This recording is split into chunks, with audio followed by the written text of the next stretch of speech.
All right, so you've got that big interview coming up.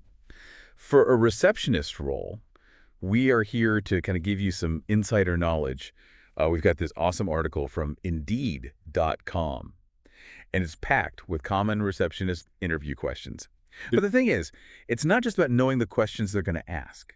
It's about understanding, like, why they ask them. Yeah, it's like we're going to crack the code. We're going to get into the mind of the hiring manager and figure out what they're really looking for. Exactly. So once you understand their game, you can tailor your answers and really knock their socks off. Okay, so the article jumps right in with this question. How would your previous employer describe you?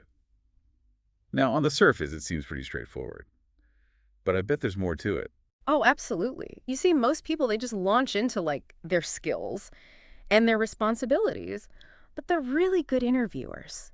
They're listening for something deeper. They want to know about your reputation, your work ethic, how you fit within a team. They're looking for those subtle clues about your soft skills, your reliability, communication style. Were you a team player? Or were you a bit of a pain to work with? Interesting. So it's not just about what you did, it's about how you did it. Like, were you always that person that goes the extra mile? Or were you, like, clocking out the second the hand hit 5? Yeah, you got it.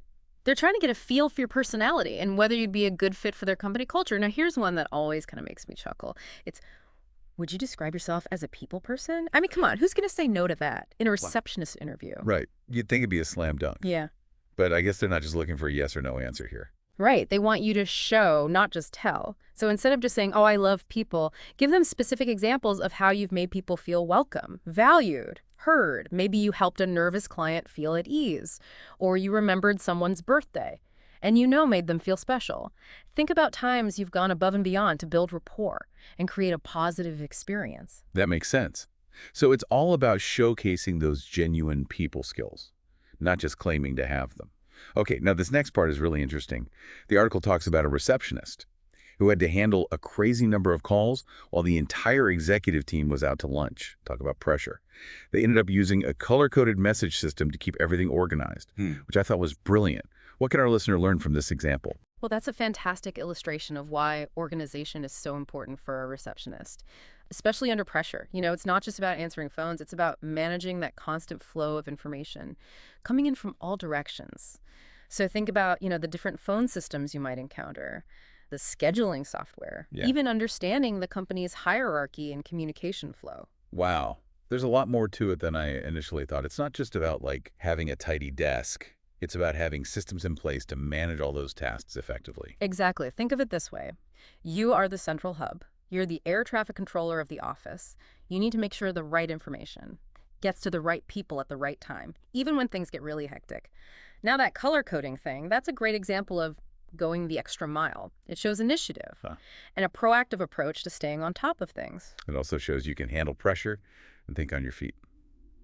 Okay, let's shift gears a bit and talk about confidentiality. The article mentions the question, how would you protect the privacy of clients?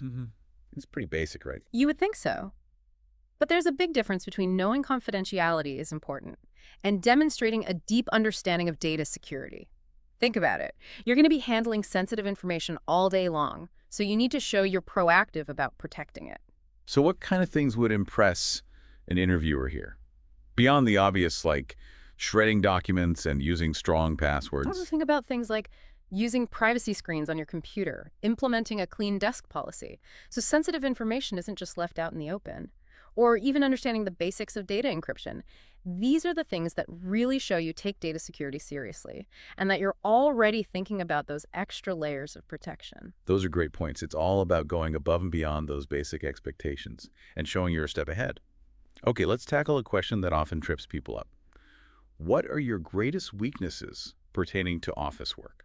Yes. This is a classic example of where honesty and self-awareness are key.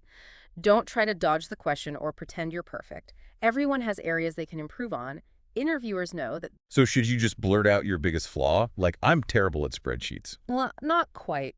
It's about finding that sweet spot between being honest and framing your answer in a way that highlights your commitment to growth. So let's say you're not a spreadsheet whiz. You could say something like, I'm more comfortable with verbal communication, so I'm actively taking online courses to improve my spreadsheet skills. See, you're acknowledging a weakness. but you're also demonstrating initiative and a desire to overcome challenges. I see. So you're turning it into a positive by showing you're willing to learn and adapt. Exactly. And it shows you're a valuable long-term investment for the company. You're not afraid to step outside your comfort zone and expand your skill set. All right, we've covered some great ground here. What's standing out to you so far in this deep dive? What are your initial thoughts on the questions we've unpacked? It's fascinating how these seemingly simple questions can actually reveal so much about a candidate. It's not just about ticking off a list of skills. It's about, that intangible mix of attitude, Yeah. adaptability, and that spark of wanting to make everyone's experience positive, whether it's, a client walking in Yeah. or a frantic executive on the phone. Totally. And speaking of frantic, the Indeed article throws in a real curveball here. What techniques would you use to calm a challenging visitor? Oh, man, that's a tough one. I think I'd probably just hide under my desk. Well, that's one approach. Maybe not the most effective, though. This question is all about showcasing your conflict resolution skills Mhm. and your ability to stay cool under pressure. So it's that classic balance of understanding where they're coming from, but, still holding the line on company policies. Precisely. It's about active listening, acknowledging their frustration, and then offering solutions, all while staying professional and composed. The article actually gives some good examples, like using calming language, finding common ground, and knowing when to escalate to a supervisor. Oh, that's so important. Knowing when to call for backup really shows good judgment and, commitment to resolving things effectively. Like you said, teamwork. Okay, let's switch gears again. The article also asks, explain how you stay organized. Why is this such a big deal for a receptionist? I mean, beyond just having a tidy workspace. You hit the nail on the head. Organization is the lifeblood of efficiency, especially in a role where you're juggling multiple tasks, managing schedules, and handling important information. So it's not just about color-coded folders and sticky notes. Now, those can be helpful, but it's really about demonstrating that you have systems in place to manage your workflow effectively, prioritizing tasks, managing your time, and just keeping everything running smoothly, even during those inevitable moments of chaos. Right, because let's face it, chaos is part of the job description. The article suggests mentioning tools like calendars, to-do lists, and even digital task management apps. It also emphasizes being proactive, anticipating needs, and staying one step ahead. Those are great examples. And notice how they're not just saying, I'm organized. They're showcasing specific strategies and tools that they use to stay on top of things. It's that show, don't tell thing again. Okay, now here's a question that might seem a bit unexpected, Yeah.